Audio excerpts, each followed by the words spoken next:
talk about the heart chakra, we talk about it being in balance by being loving, empathetic, kind, compassionate, forgiving. And when it's out of balance, we talk about either deficient or excessive characteristics. And some of the deficient characteristics are when we experience a heightened sense of loneliness or isolation, intolerance, or lacking empathy and compassion, having trouble trusting or forgiving, releasing judgment, you know, which is a big one.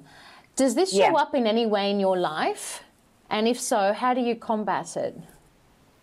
Well, I think for all of us, these feelings and these experiences show up in various ways and at various times. Mm-hmm. What I try and do when I find myself in any one of those situations, whether it's, you know, on a subconscious level or a conscious level, actually judging someone mm-hmm. or feeling, you know, jealousy if I'm in a relationship or whatever, is coming back to myself and going further into my own self-inquiry as to what is it about that person or this experience that is triggering this feeling, because mm-hmm. we are the only ones that are there in every situation. So we can't continue to look outside anymore.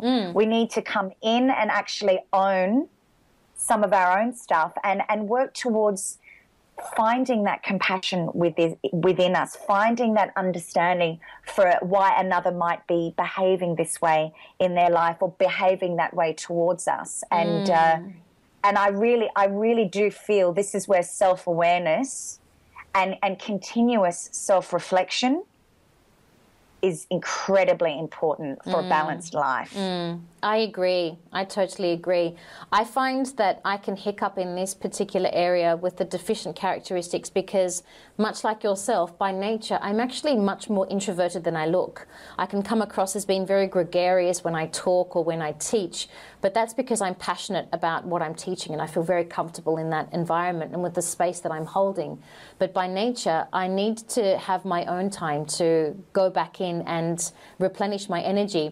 But it's quite a fine line for me personally because I can become complacently introverted and use that as a little bit of an excuse, which makes me antisocial. And it really, I can feel the effects with just a natural flow that happens when you tend to be quite open-hearted. So it's something I really have to watch myself.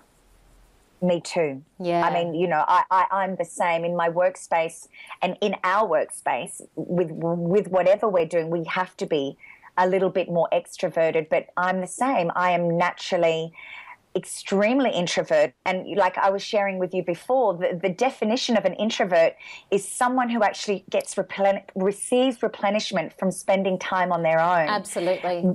Whereas an extrovert receives their replenishment by spending time with others.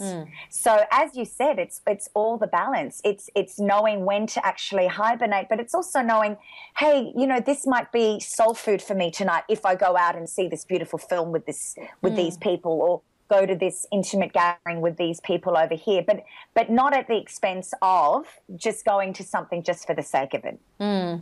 Exactly. Yeah, for me personally, exactly.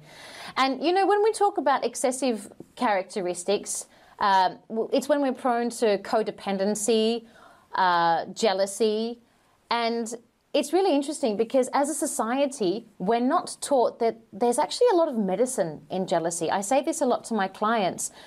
If you're feeling that way about something or someone, it's usually just your soul, usually your heart yearning to embody something that you think someone else has that you don't have. But are any of these qualities, do they come up for you in any way, or have they in the past? Look, I've got to be honest, I've never been a jealous person of others per se, even though I have experienced that towards me. Where I have noticed jealousy is in the past in some of my relationships, in my intimate relationships.